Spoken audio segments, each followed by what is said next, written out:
Welcome to No Alter Egos. It's the place for conversation without the mask. We're broadcast every Monday at 2 p.m. on WHPB 98.5 The Wire in Pine Hills, Florida, as well as WUVS 103.7 The Beat in Muskegon, Michigan. We also have a 2 p.m. Tuesday rebroadcast on WVBH LP Power 105.3 in Benton Harbor, Michigan.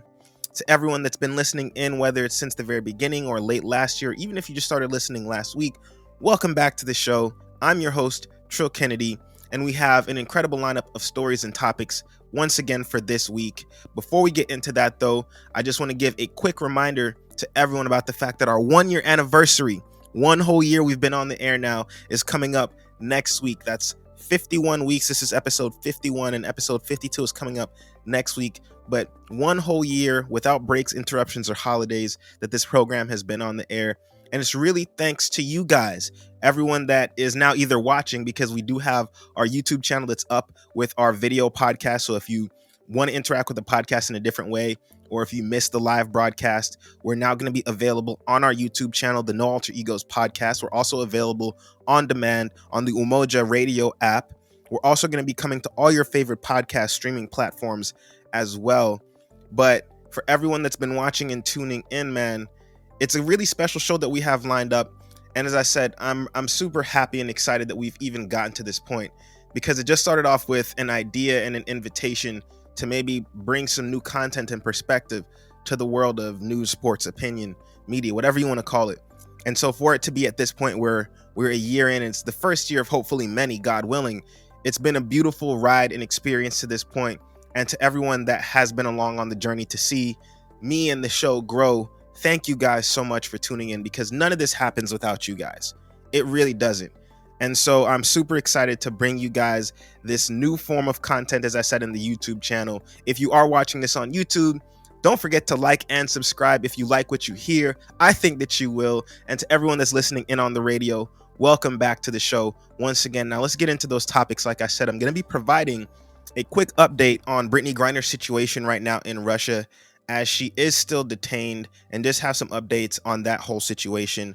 We're also going to get into this bombshell trade that took place this past week in the NFL with Deshaun Watson moving from the Texans to the Cleveland Browns, what that means for not only football, but what does it mean that in spite of the fact that he's facing all of these allegations, not just allegations, but the civil lawsuit with these 22 different counts of sexual abuse, assault, misconduct, whatever you want to call it, what does it mean that he's received one of the first fully guaranteed contracts in NFL history? What does it mean for the Browns organization? We're going to delve into that a little bit more as well. Also going to be sharing some sad news on the passing of Scott Hall. He is, of course, the famous NWO wrestler from the WWE/WWF. He started off his career as Razor Ramon. It was a character based loosely on like Scarface, but he evolved into his government name, Scott Hall, and he was known as the bad guy, man. And for a generation of wrestling fans, of which I'm a former wrestling fan, I don't watch it too much these days, but as a kid, I loved wrestling growing up. And he was one of those characters that I gravitated toward because he was just so cool, man. Him and the NWO all seemed like they were literally some of the coolest guys in the entire WWF. And one of the big lessons that I gleaned from him and from watching them was to just embrace your fullest self. Just be you, no matter what people think. It was really cool to see that. So just want to share a short tribute to Scott Hall, who unfortunately passed away this past week after a devastating complication during a hip replacement surgery that caused him to suffer 3 heart attacks in a row. It was a really, really tough time, but we're going to just send some flowers his way and pay our respects, or pay my respects, to a wrestling legend, a 2-time WWE Hall of Fame wrestler in Scott Hall. I'm also going to be talking about Instagram's plans, this was announced by Mark Zuckerberg, for them to become an NFT Marketplace, or a NFT Marketplace, in the very near future. They're looking to do a rollout and provide other opportunities for digital creators, especially whether you're musicians or 3D artists or audiovisual artists, whatever the case may be. But people who want to mint non-fungible tokens and sell them online will now have a new marketplace outside of places like OpenSea and Rarible, where they're going to have an opportunity to share, especially to a platform like Instagram that already has such a massive user base. I think this is going to be a huge revenue stream opportunity for Meta, the company, but we're going to delve into some of the details about that and just a ton more stories coming your way this week, guys. I mean, from Tom Brady unretiring, which like, it's not to say that I didn't see it coming. There was a part of me that was, I didn't feel like his first retirement was genuine, not because he's not a genuine person, but just because he had so much more left to give. And he himself stated that he wanted to play until he was at least 45 years old, if not beyond that. But I am excited to see Tom come back, mostly also because, look, living near the Tampa Bay area and with the trend of Tom Brady's career, especially over the last decade, Tom Brady has won the Super Bowl pretty much every other year for the past 10 years. I had to look back to that statistic up because it sounded crazy when I first heard it. But yeah, 2014 Super Bowl, next year lost in the playoffs. 2016 Super Bowl, next year lost in the playoffs. 2018 Super Bowl, next year lost in the playoffs. 2020 Super Bowl, last year, of course, or this past season, lost in the playoffs to the eventual Super Bowl champions. So Tom Brady, man, he look, we're gonna get into that and so much more, but it's been an absolutely crazy week in sports. And of course, one of the last things that I want to just throw out there on the docket for today is the Crown Act that was recently passed by the House of Representatives. It's heading to the Senate for a vote. Essentially, it's going to ban racially discriminatory practices in the workplace and professional environments, or even in schools, where they discriminate usually against like black hairstyles, whether it's dreadlocks or whatever the case may be. They are seeking to put a ban on those hairstyle bans that are in place right now, and they get practiced regularly with wanton disregard for people's cultural values or even their ability to just express their cultural identities. I, for one, am very happy about it. Going to have a few more details on that, of course, but what it does seek to do, as I said, is remove the ability for companies, schools, whatever the case may be, to have racially discriminatory hair practices that for too long have seemed to target with almost laser-guided precision people of color, black people, from expressing and wearing hairstyles that are culturally relevant and significant to them. But we're going to get into that later on in the show. Also going to be talking about an interesting new book that I started reading this week called American Demagogue, just the history of demagogues within this country. And our Tech Talk Minute is going to be about Tinder and a new feature that they just recently rolled out that is seeking and aiming to help their users, especially their women users, to avoid dates with men that have questionable histories of violence and things of that nature. So we're going to jump into the show. Really excited to begin speaking about this with you guys. And before we do, just want to give a shout out, as always, to Born Saint Clothing and Merchandise. The motto is, the world makes us sinners, but we are born saints. For more information, you can find Born Saint on Instagram at brn.saint. You can also find them at www.trllkennedy.com/shop. And that's Trill with no I, so TRLLKENNEDY.com/shop on your mobile or desktop browser. Of course, to get in touch with me or to reach out to the show, you can find the show at No Alter Egos on Facebook and Instagram. That's the handle. I can be found on Instagram at Trll Kennedy with no I, so TRLLKENNEDY. I can also be found on TikTok at Trll_Kennedy. And once again, that's Trill with no I. But without any further ado, let's get into it. Quick update on Brittney Griner and her situation. It looks like she's going to definitely be in Russia a little longer than she anticipated. She is about to be detained until at least May 19th.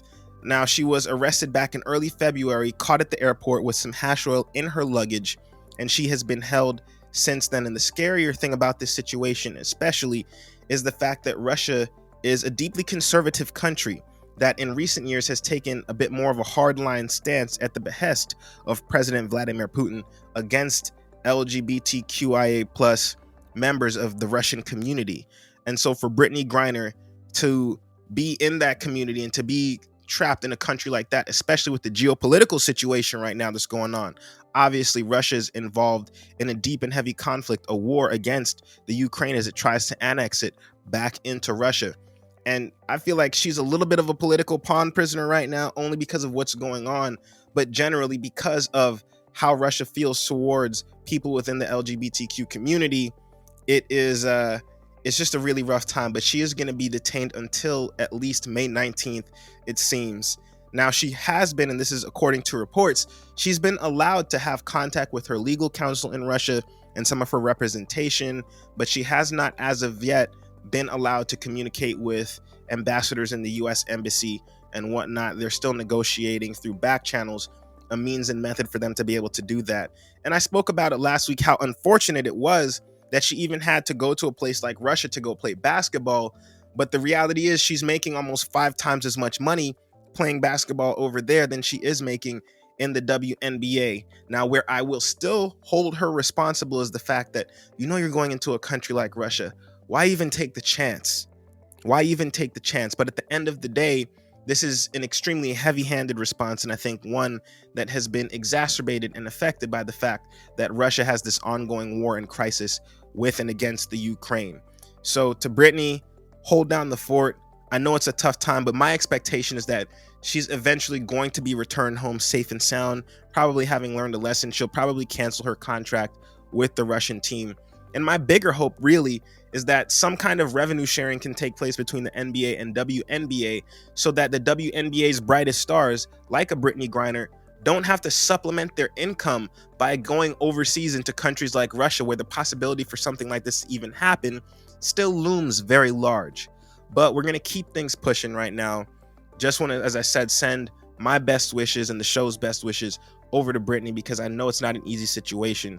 She is a legend, one of the great women basketball players of all time. And I hope that after this ordeal, she gets home safe, sound, and maybe a little bit wiser for having gone through it. But it's still a bad situation, and my heart definitely goes out to her. We're going to jump into our second topic of the day, though. And that topic is this Deshaun Watson trade. Now, how it all unfolded is pretty crazy. Of course, we were told, and this is the general public last week, that there were 4 teams kind of in the running for his services. That was the Carolina Panthers, the Cleveland Browns, the Atlanta Falcons, and the New Orleans Saints. The Cleveland Browns were the first team to be told that they were out of the running, followed by the Carolina Panthers. But what took place was that Cleveland, even being named as one of the destinations for him, caused a huge rift with them and, current/former quarterback Baker Mayfield, to the point where he penned a goodbye letter to the city of Cleveland and then formally requested a trade from the team, which they then promptly denied. And I gotta say, if you're Baker Mayfield, I can understand being hurt by it, but it'd be absurd to think that he even compares in terms of talent to Deshaun Watson as a quarterback. I know that he's felt like he has been the face of this franchise, and certainly he's led them to better records than historically they've performed. But, and there is a but, Deshaun Watson would represent a significant upgrade in talent at the quarterback position. Do I think he overreacted a bit? Definitely. Has it cost him his job? For sure. Because shortly after hearing that the Carolina Panthers had been eliminated and that it was down to the Falcons and the Saints, news came in at the 11th hour, I believe it was 3 or 4 p.m. on Thursday, that somehow a deal got done and he was going to end up as a member of the Cleveland Browns. This is after Baker had requested the trade and then been subsequently denied that opportunity. The world found out that Deshaun Watson, contrary to earlier reports, is going to sign with the Cleveland Browns to a fully guaranteed 5-year, $230 million contract, which is just bonkers. And when I heard the news, I'm not going to lie, I was partially torn. I was torn about it. I think many people were torn because there's a part of me that wanted to stand and clap for a player receiving a fully guaranteed NFL contract. You have to understand that the NFL is a league where it is one of the most dangerous sports in the world outside of direct combat sports. And even those don't take the kind of violent toll on the body that the NFL does. Because in combat sports, there's rules and things like that. They may hit each other. But in NFL games, you're talking about several hours on game day, as well as the hours during the week of practice, where guys are running into each other full tilt all the time. People get hurt all the time. And that has been used as a reason and as an excuse to cheat NFL players out of guaranteed dollars on their contracts. And so to get at this point now where there's a player that's getting a fully guaranteed contract, there was a part of me that was ecstatic, extremely happy for Deshaun Watson. But then my conscience kicked in and I had to sit and think about, what about those young women, the 22 young women right now, that although they weren't able to find him criminally liable for sexual assault, he still is facing a civil lawsuit for the sexual misconduct that he had in the way that he interacted with those women and some of the encounters that he had with these massage therapists over the years. And I had to sit and look, and I had to actually ask myself, like, what about Cleveland, the franchise? Like, how much is your soul worth to get someone of that talent to come and play quarterback for your city? Because we all know that as a franchise, the Cleveland Browns have been woe-begotten for years. Not since the days of Jim Brown in the 60s have they really been relevant. But to think that they would then trade 3 first-round picks and then some to bring in a quarterback that may not even be able to play next year, which is an interesting part of the structure of his contract. So of the 5 years, next year, the first year of the deal where he's potentially facing an all-year ban by the NFL for conduct detrimental to the league or whatever the case may be, his base salary is only $1 million. So he'd only lose out $1 million of salary should he be eventually suspended, which is what I think everyone expects by the NFL. Now, one of the things that he can say in his defense is that, well, things haven't been proven yet. And personally, I think he'll eventually settle with all of his accusers. However, this young man has lost so much face. And to be honest, even if he wasn't found criminally liable, you still put yourself in a position where these young ladies felt so uncomfortable, so violated by you, that they pursued the criminal charges, and they're still pursuing civil damages from you. And I can't look at him or the Cleveland franchise and say, man, you guys are in good standing, because to me, it just rubs me the wrong way. It really does. It comes across as desperate on the part of Cleveland, but I guess it was going to come across that way for any franchise that signed him, to be completely honest with you. At the end of the day, am I happy there's an NFL player that has a fully guaranteed contract? Sure. But then I look at the guy that got it and I say, oh boy, it's just like I talked about last week with Calvin Ridley. Like, what is the standard?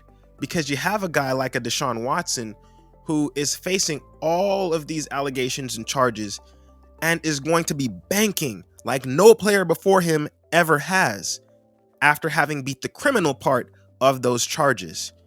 You know, I just wonder what kind of society they're looking to, or what kind of culture the NFL has. I mean, we all already kind of know, but that's just my take on that. As I said, Deshaun is now the quarterback for the Browns. And so be that as it may, he's still, I think, going to give them a shot at a Super Bowl in the next few years for sure, if not over the next 10 to 15 years, should he remain their long-term quarterback.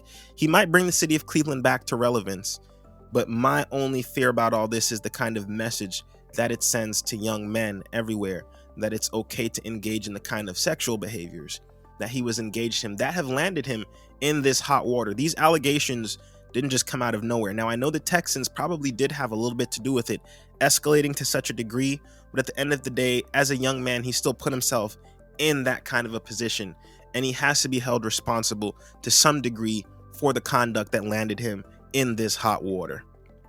We're going to move on to our third topic of the day, though, and that is NFTs, or NFTs, as they're supposed to be properly called according to the internet. I don't know how many of you are familiar with them. People should be far more familiar with them now. They were more of a buzzword during the pandemic and last year, as people were making millions and tens of millions of dollars selling digital content, digital art as non-fungible tokens. So what is a non-fungible token, or an NFT? Simply put, it's a registry on a blockchain. And for those who don't know what a blockchain is simply a data structure that is used to store and verify information in a manner and method that is supposed to be unchangeable and unalterable, at least without wreaking havoc. So if anyone does try to change the data or information in a blockchain, there is a huge cost of computational power and literal electricity because of the work the computer is going to have to do to solve these things called hash algorithms, which are used to secure the data itself that's stored inside the blockchain. So Each individual data structure is known as a block, and they link together to form this supposedly unalterable structure called a blockchain. And so a non-fungible token will take this piece of digital art or this digital creation and store it in one of the blocks on the blockchain, registering it and registering whoever has purchased or created it as the owner of that token. And so what it's meant to be is that should anyone attempt to recreate or try and reclaim ownership in the digital world or on that blockchain of that particular piece of digital art, because it has already been registered and verified to another person, it cannot be done technically. Now, of course, we know in practice, people can always screenshot and do things like that to steal non-fungible tokens. But at the end of the day, that's like saying that a picture of the Mona Lisa or even a replica print of the Mona Lisa is the Mona Lisa. It just isn't. But that's the basic idea behind a non-fungible token, is that it's a means and manner of storing the true ownership of a piece of digital content, registering it on a blockchain in such a way that no one can attempt to try and claim ownership of that specific piece of digital property without messing up the blockchain, which blockchains are built to prevent that from happening. And so over the past 2 years, we've seen the NFT space blow up because digital artists and creators or musicians have been using them to mint. And what happens is you mint a non-fungible token by creating it and registering it on the blockchain. They've minted it, and then they've been able to sell it on places like OpenSea or on Rarible for large sums of money, really supplementing their incomes. And the announcement that came out this past week was that one of the biggest players in the online space, Instagram, owned of course by Meta/Facebook, Mark Zuckerberg, came out and made the announcement that Instagram is getting ready to be a non-fungible token or NEFT or NFT marketplace, putting them in direct competition with places like OpenSea and Rarible for the digital dollars, whether it's digital dollars like cryptocurrencies or even digital US currency or things of that nature. They are now going to be another marketplace where NEFTs or NFTs are available, and they have a huge user base. And of course, we all know that Instagram is a visual based app. It started off with pictures, but of course now it has pictures and video, as well as the incorporation of music. So it's going to be interesting to see how that rollout fully happens. But I, for one, am excited. I think it's a part of the future, and I'm here. I'm 100% in for digital content creators, of which I am one, having the ability and another avenue through which they can monetize their talents and efforts in ways that can really help them to feed their families. I'm always going to be here for that. So let's see how it rolls out. I will definitely try and get more specifics as they are laid out to the public, because I know Instagram is probably going to take a profit share from the sales. So I'll try and have some details on that in the future. But for now, just a really interesting bit of news about the fact that Instagram is going to become an NFT marketplace and provide digital content creators with another avenue through which they can build up their revenues and provide even more for themselves and their families based on their talents and their passions. Now let's move on to some of our other news for the day, and this is a bit of a sad note. Scott Hall, legendary WWE two-time Hall of Fame wrestler, passed away this past week after unfortunate complications during a hip replacement procedure. He ended up having a blood clot that got loose and suffered 3 heart attacks in the immediate wake of the procedure that essentially left him needing life support to even continue to exist. Just too much damage had been done to his heart tissue. And so between the Saturday, Sunday, when the heart attacks happened and the surgery was supposed to hopefully be successful, but obviously took a turn for the worse, his family ended up coming to his bedside over the next few days to say their goodbyes, and he was removed from life support this past week. It's unfortunate that I even have to report it, as he was someone that I looked up to personally. But to Scott, you will be sorely missed, man.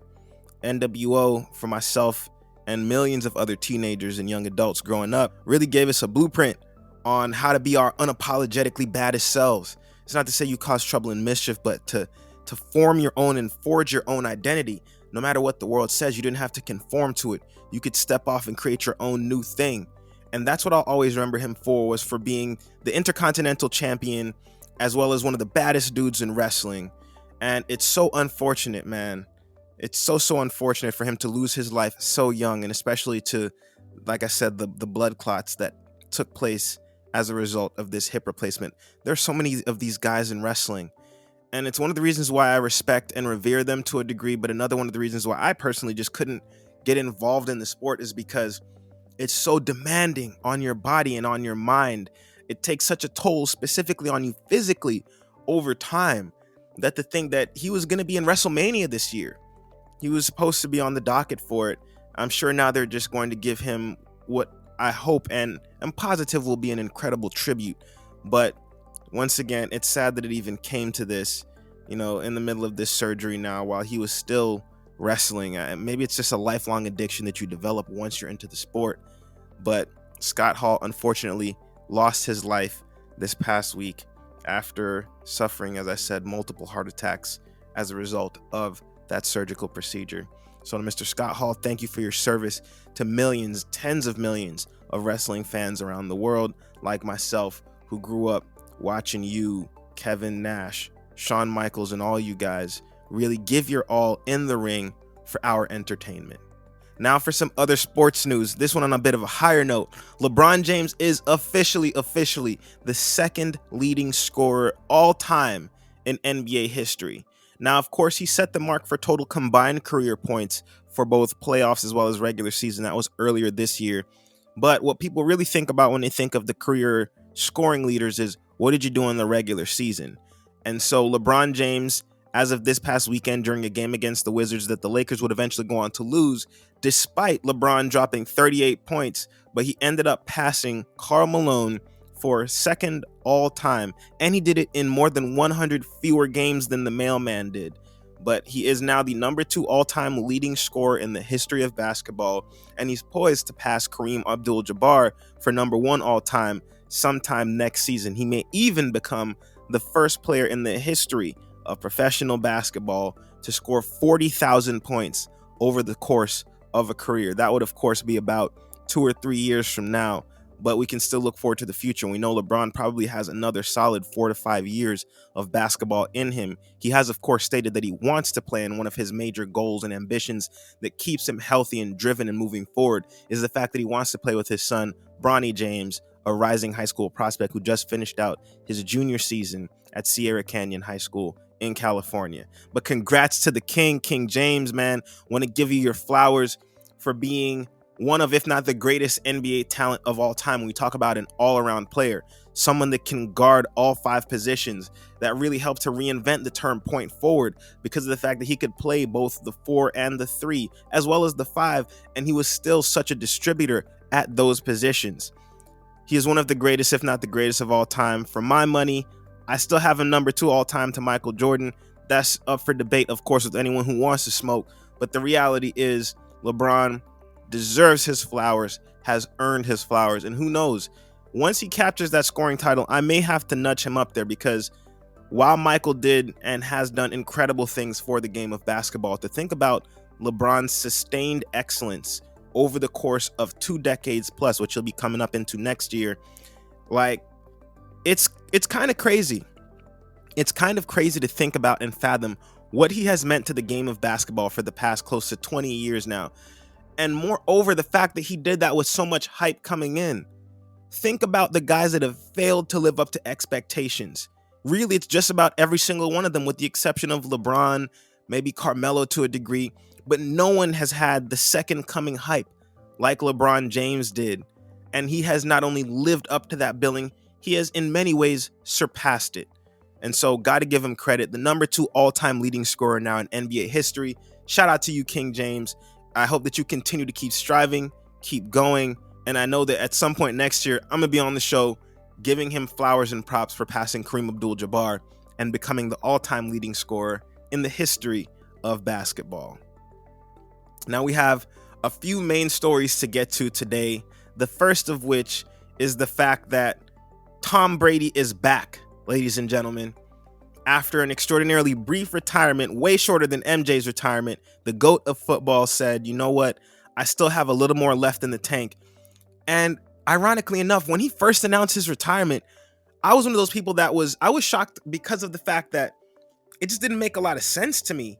I felt like Tom Brady still had a lot left to give to the game of football. If I'm being honest, I think he could play for at least another 2 to 3 years. Now, do I think he's going to play past this next season? No. But do I think he has enough in the tank to really play for another few years? Definitely. The man takes care of his body in an insane and crazy way. And I'm excited for all the fans in Tampa Bay that are going to get their GOAT back. Of course, a lot of the players in Tampa are super excited to have him back. But let's just think about historically what Tom Brady has meant to the game, because I could have a deep dislike and hatred for him, sure. I'm a Miami Dolphins fan at heart, and for the past 20 years, Tom Brady has consistently reminded me, that city, and our team that we're trash. That's just the reality. The Dolphins have been garbage for at least the past 20 to 24 or 5 years. Really the tail end of Dan Marino's career all the way through now. The Dolphins have been a hot mess. I admit that as a fan. It's one of those things that reassures me and lets me know that at least I'm not afraid of commitment. But the truth of the matter is the Dolphins are terrible, and they have been terrible for quite some time now. But Tom Brady, man, I can't hate on the greatness. I could hate it, but I can't. Because the reality is, I enjoy seeing greatness take place. I enjoy seeing people push the bounds and the limits of what we consider humanly possible, because I think it helps our species to evolve and grow. It gives us new benchmarks and plateaus and heights to strive towards. And so for me, seeing Tom Brady's career over the past 2 decades has been just a tribute to sustained excellence. And there's several lessons I think that we can glean from his career. Now, in the context of the NFL overall, Tom Brady is the most successful NFL franchise of all time. Let's put that out there first and foremost. There's only 2 franchises that are close to him in Super Bowl wins. The first of which being the New England Patriots, with whom he captured 6 Super Bowls and led them to their only 6 titles. Of course, there are the Pittsburgh Steelers, who also have 6 championships under their belt as a franchise. But really, that's it. The Dallas Cowboys have a few Super Bowls as well. But the truth of the matter is, when it comes to NFL excellence, Tom Brady stands in literally a league and class of his own with his 7 Super Bowl victories. No NFL franchise who has been around far longer, many of them, than Brady has been alive, has won as many Super Bowls as he has as a player. 7 rings. It's one of those things that when he accomplished it, in my mind, I had to even rethink the greatest athlete of all time conversation, because you have Michael Jordan, a guy like that, who set the bar so incredibly high. 6 rings. No one thought that any other professional athlete was going to come along and do that. It's one of the reasons why we look at LeBron right now and say, despite his greatness, can we really say he's better than Michael, when Michael, once he got to the finals, never let anyone else have a chance at winning when he was playing in the finals? 6-0, never going to a game 7 in the finals. Like, that's an incredible achievement. But I'm going to tell y'all something. It's harder to win a Super Bowl than it is to win an NBA title, because it's one and done in the NFL playoffs. You have to bring your best A game on that given Sunday in the playoffs, whether it's wild card, divisional, championship round, or Super Bowl. You have to bring your best game, because you only get that one game. Whereas in the NBA, it's a series of games that you play over the rounds. In the NFL, you're one and done. So if you lose, you're at home on a fishing boat with your buddies, filled with your regrets and hoping to catch something. That's it. But the truth of the matter is, Tom Brady has really redefined excellence. And I want to take a second to give him his flowers in this moment, simply because when you think about a guy that's been able to accomplish all this, there are people who will say, oh, he's a cheater, all this. I don't want to hear the hater narratives, man. I'm sick of it. Regardless of what has taken place over the course of his career, it is borderline impossible to do what this man has done. I want us to understand and wrap our minds around that, because what it really speaks to is a level of dedication to excellence that if more people did it, I believe our species would be in a better place. If more people committed themselves to something, or even if it's a few things or just one thing, like if more people decided and woke up in the morning and said, you know what, today and for the rest of my life, or at least for as long as I can, I'm going to work my butt off to become the best at this: painting, drawing, making music, crafting things, whatever the case may be. There's a fundamental determination that you have to make inside of your mind to even get to these kind of levels of greatness. And so often, many of us fall short. I myself fall short. of the standard of excellence that guys like Tom Brady, Kobe Bryant, Michael Jordan, LeBron James have set forth, because sustained excellence over a period of time is the true mark of greatness. Anybody can have a great game. Anyone, literally. You can have an on night and have a great game. Really good players can have great seasons even. But the great players, the ones that we look at as the best of the best, regardless of sport, whether we're talking the Wayne Gretzky's, Joe DiMaggio's and Derek Jeters of the world, or the LeBron Jameses and Michael Jordans and Tom Brady's of the world, there is a difference in how those guys are operating mentally. And the lesson that I think we should definitely seek to glean from them is that if you can keep a single-minded focus on making yourself excellent at something, then you can achieve just about anything that you want in this life. I promise you that much. And so to Tom Brady, man, welcome back to the fold. I am looking forward to another NFL season and seeing if he can capture an 8th title, because heck, Tampa's right down the road from me. So at the end of the day, I would love to see that city capture another championship. I want to see them run it back. LFG, unfinished business. Shout out to Tom Brady and welcome back for another year in the NFL, setting records as the oldest quarterback to ever start a game, which he will do at the age of 45. It's one of those things that he always stated he wanted to do, was be the first quarterback to start at the age of 45. And he's going to be starting at the age of 45 as one of the best quarterbacks in football still. You can't take that away from him. And that has earned my ultimate and utmost respect. We're going to move on, though, to our other really huge story of the day. It's one that I've been waiting to pass on to you guys before we get into what I have been reading and what the tech talk is for this week, which is that the House has passed the Crown Act. Now, what the Crown stands for, or the acronym, is creating a respectful and open world for natural hair. And it's one of the many ways Congress has been seeking to address racial discrimination in the workplace, especially when we see a lot of black hairstyles that get banned by corporations, even in the military. You know, it's been a long time coming. And of course, with the passage of the Emmett Till bill that is going to be signed into law by Joe Biden, there's a couple of really good pieces of legislation for African Americans in particular that have been passed in the past few weeks. That having been said, the Crown Act has only passed the House so far. Now it moves on to the Senate, where it will be in committee first. Then, of course, barring any amendments, it will go for debate, go to the floor. Hopefully there will be no filibusters and we can have a majority of the senators, even the intransigent Republicans, get behind it. I'm happy and excited to see it pass, man. At the end of the day, I'm bald, so I'm not necessarily pressed about any kind of hair policy discriminating against me personally, but I do know that things like dreadlocks and things of those nature have been seen as unprofessional. And there are plenty, I want to repeat, there are plenty, tons of people that I know that have dreadlocks that are consummate professionals, that are not only extremely intelligent, but hardworking, dedicated, personable, and capable of doing any and all jobs, whether their pursuit is in real estate, corporate America, whatever the case may be. There are tons of people that wear dreadlocks, that have dreadlocks as their hairstyle, and that are consummate professionals that deserve not only a chance to continue to work without facing discrimination in their workplace, but have shown themselves to be model citizens. And I think it's about time that as a country, we move past this place where stereotypes still affect people's ability to find and maintain employment. It's 2022, man. It's 2022, people. And so for the Crown Act to pass the House, it makes me really happy. I do have that caveat and that pause that I'm taking, simply because I know that it passing the House of Representatives is only the first hurdle to becoming an actual law. As I said just a few moments ago, it's still going to have to pass through the Senate.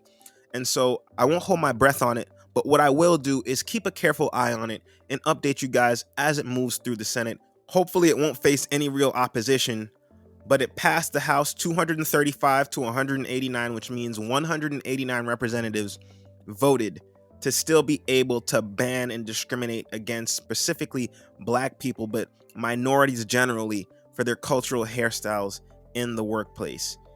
This can't be a country that claims to love freedom and freedom of expression, but then when people are wearing, and it's not even like they're wearing crazy hairstyles, but that cultural hairstyles are deemed crazy by professional workplaces and settings. You know, I don't have time to exist in that kind of a dichotomy of a society. It's either we're free and able to express ourselves, or we're not, and we stop lying to each other about that and pretending. Either way, I'm happy to see it pass through the House and now moves on to the Senate for a vote, and my hope is that it will pass there too before eventually being signed into law. Now, I want to move on to one of our final stories of the day, and it's something I'm going to touch on really quickly because I spoke on this a few weeks ago, which it's hard. It's hard living to see former heroes become villains, to see the mask that people wear for their whole lives for society start to come down. Because there's a real hope that you carry as a child that the people that you look up to are really good people. They're extremely talented. And so your mind associates that with their goodness as well because they can do these things amazingly well. And it has been so unfortunate to see what Kanye has been doing to himself over the past few months as his divorce drama turns ugly, and the antics that he's carrying on with publicly is slowly outing him to the world as, at a minimum, a psychologically abusive person. And it pains me to say that because, one, I know at some point in the future Kanye probably may come across this, and maybe I won't ever have a chance to work with someone who I really do look up to, but I say it because it's necessary. And I see so many people sharing out of context posts about, oh, how Kanye is a black man, how we always bash black men who just want to be fathers in their kids' lives, and we are misconstruing his words. It's like, no, we're not. In fact, by saying that, you're actively misconstruing his words. Kanye West is an abuser, at least in this situation and instance. I don't know how far back his history goes, but what he has been doing to Kim and their family for the past few months is psychologically abusive and manipulative behavior, to be clear. And I'm sick of this narrative that as a black man or a black person, I have to universally support all black people, even when they get involved in nonsense. I wholeheartedly slam and disagree with that sentiment, like totally, period. At the end of the day, I will not support Bill Cosby and his druggy, rapey tendencies. I will never support R. Kelly and his pedophilia and the fact that he was grooming these young women into what essentially was a sex cult for himself. I'm not going to rock with a Candace Owens who actively sells her people out and claims that she's not because, oh, we're all still on the plantation of the Democrats and whatnot. Like, people like that who are wolves in sheep's clothing, just because they share the same concentration of melanin in their skin, I do not fall for the pump fakes. Period. What I will say is this. We have seen too many people bashing black people unnecessarily over the years. I won't just join in that. But what I won't do is cape for every black person, even when they're in the wrong. In fact, I think it makes you even more wrong. I think you are not a friend to someone like a Kanye West if you're constantly agreeing with what he's done. Like, I saw The Game come out, this is a few days ago, and make this long, lengthy post on Instagram because it's one of the things that I want to bring out is the fact that his online antics and behaviors not only got him a 24-hour ban from Instagram in the wake of Trevor Noah's really moving piece where he said, like, Kanye, like, this is scary. And he's right. Like, all the time we see this kind of behavior and we just say, it's harmless. We let abusers get away with this nonsensical behavior because we don't want to see them for who they are, especially when there's someone ultra talented. So we don't want to take a look behind the veil. But Kanye is who he is. And I'm not going to blame mental illness for this. It is simply put psychologically abusive behavior. And in the wake of Trevor Noah calling him out on it, Kanye took to his Instagram to say, kumbaya, kumbaya. And this is the kind of stuff that we're talking about that abusers do, is that they're so wrapped up in their inability to take responsibility for their harmful actions that anyone that does not come out in full and total support of their nonsense is an enemy. That's all they ever see the world through is the people who support me in my garbage and enemies. And I'm not supporting the garbage, man. And I can't even sit here and say that I'm doing it out of some abiding love and respect for Kim Kardashian, because she reminded everyone in the world like she's a bit aloof and out of touch herself with that trash statement she made a few weeks ago that no one wants to work anymore, and women, if they want to be successful, need to just get up off their butts and work. Like she wasn't born with a golden spoon in her mouth to a high profile and high powered Hollywood lawyer, and then went out not only as the stylist and closet fixer for people like Paris Hilton, but then sought to achieve her own fame by leaking her sex tape with Ray J. And I hold nothing against that particularly. I'm saying, like, shut the heck up about other women seeming to not work as hard as you and that being the reason for your success. No, Kim, you were born into a certain lifestyle. But even with all that being said, even if I can't stand some of the stuff that has been put out by her publicly and the way that they may move publicly, she does not deserve this treatment. I can say all that and still keep a clear mind about the fact that what Kanye is doing is wrong. Period. End of story. And I'm not standing by to support a black man engaging in this kind of behavior, ruining his own legacy for the sake of this narrative he's trying to put out there. Kanye West is a billionaire by his own account and by the accounts of several major publications, and I'm sure his accountants count as well. These deals have been minting him money. And it's because he's a billionaire that everyone is allowing him to engage in this extraordinarily harmful behavior. And he doesn't, sadly enough, he also doesn't allow anyone to come in and be a voice of reason, because any voice of reason is dubbed an enemy. If you aren't joining him in the abuse, then you're an enemy. And then you have people like The Game that come out and you undo your points when you're supporting someone like this. Kanye is where he is not because of some industry conspiracy, but because he's engaging in abusive behavior using his massive platform to threaten the man that's now with his soon-to-be ex-wife, to try and claim that he's being held out of the kids' lives, and one bit of nonsense after another. Kanye is not being held out of nothing. Kanye is trying to control the narrative because Kanye understands power dynamics. And I'm not going to sit here and cow to it. I care about him too much to allow him to continue to bury himself like this. Kanye, get help, bro. Please. If you're in his inner circle and you're not encouraging him daily to go and get therapy, then you're not a good human being. Period, man. People are watching this man self-destruct publicly, and no one can do anything because he's creating the kind of environment around himself where no one can speak to him. But I don't know you all that well, so I'm gonna tell you, from someone who's seen you for decades now, who's grown up with your music, please, Kanye, get treatment, man.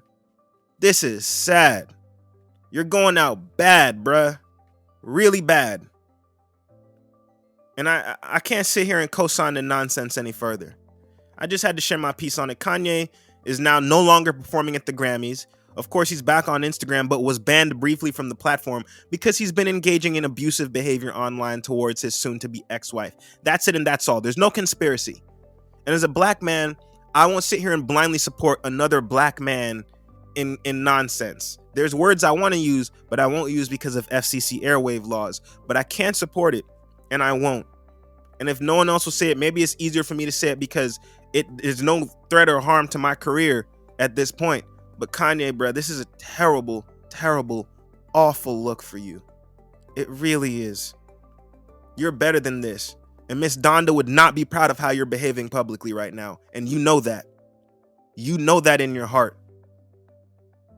Anyways, we're going to keep things going while we wrap the show up. We're going to talk about what I've been reading this week, the Tech Talk Minute, and then get to our final thought. We're going to start off with our Tech Talk Minute. And I want to give some credit right now to the Tinder app. They've partnered up with Garbo, an online background search database, to ensure that their most vulnerable users can at least check on the backgrounds of potential dates and matches with 2 free. This is an offer that Garbo is making, by the way. But when you sign up and register with Garbo.com and let them know that you're trying to use their Tinder promotion, the first 500,000 users that do so are going to get, or it's either the first 500,000 users or the first 500,000 searches, which would be the first 250,000 users. But when you sign up with Garbo and let them know that you'd like to participate in the Tinder promotion, you actually get 2 free background searches. So all they have to do is input their match's name, maybe a phone number. If they have other things like location, maybe even like zodiac sign, they'll be able to use that to gather and compile all the records and potential criminal records that person has on file for them. That's if they have a criminal record on file. And I think it's a really neat and incredible service. I want to give a shout out to both Tinder and Garbo for partnering up to allow women to be in a place where they don't have to be as vulnerable as they usually are on those online dating apps. And so this was on March 9th when this plan and program first rolled out. And since then, it's been implemented. So when you sign up with garbo.com and create that account, you get 2 free background searches. And then every search after that is just $2.50. You'll have a chance to go in and actually make sure that the person that you're potentially meeting up with and interested in is not some crazy criminal with a violent background or past. And I want to give them some credit for taking a step in that direction. I'd like to definitely see maybe some more free searches, like maybe 5 or 10 free searches. But I understand they're still a company. They still have a bottom line to maintain. At the same time, I do think, as I said, it's a step in the right direction to allow women a chance to at least know to some degree who they're getting ready to meet up with, because you can never really tell from an online profile these days. So for our Tech Talk Minute, I just want to give a shout out to Tinder as well as Garbo.com for helping women avoid situations like the Tinder swindler, where you're meeting up with someone who pretends to be something completely different online than what they are in real life or who they have been historically. And now for what I've been reading. So I have finished up finally Volume 1 of The Civil War, a Narrative by Shelby Foote. I'm actually breaking up and staggering my reading of the entire narrative throughout the course of this year. So we'll be back either in a few weeks or a few months' time with me and the second part of the narrative. But for now, there's some other books that I want to bring in to just supplement my knowledge base. And this week I've been reading American Demagogue. So it's a book on the history of demagoguery, which, as you know, it's just charismatic people with bully pulpits that are able to attract massive followings and crowds based on their speaking and orating abilities and their ability to manipulate crowds and whatnot. At any rate, it started off with an examination of ex-President Trump and his ability and use of demagoguery to attract a very fervent base of political support who are even willing to be violent in support of their president. And it traces the roots of demagoguery in America all the way back to like the 17th and 16th century, or the 17th century, I should say, and 18th century. It goes and traces those roots back to the point where we had preachers like a George Whitefield or like a Gilbert Tennant, who were able to attract massive followings and spark, revivals throughout the church here in America. Because one of the things that is not really talked about too much, but it's that religion has been big business in America since its very inception. Preachers would come and travel here. And so I've just started the book. As I said, I've been reading mostly on George Whitefield and Gilbert Tennant and how they challenged not only the Church of England, but established Presbyterian ministries here in the country as well. George Whitefield was a firebrand speaker who was supported in his earliest days in the country by Benjamin Franklin, who gained the rights to publish his writings and speeches, and in return was lucratively and handsomely rewarded by people who followed this man and really wanted to subscribe to his writings and his teachings. And so if you're ever looking to gain a clearer historical perspective on how demagogues have played a role in the very foundations of America, and I'll probably have a part 2 with this next week, but American Demagogue is an incredible book that's really just painted a brand new light and picture for me on how these people have used the power of speech and oration to really not only attract massive followings, but to use it sometimes for more nefarious ends and means, and to really shape the cultural history of our country.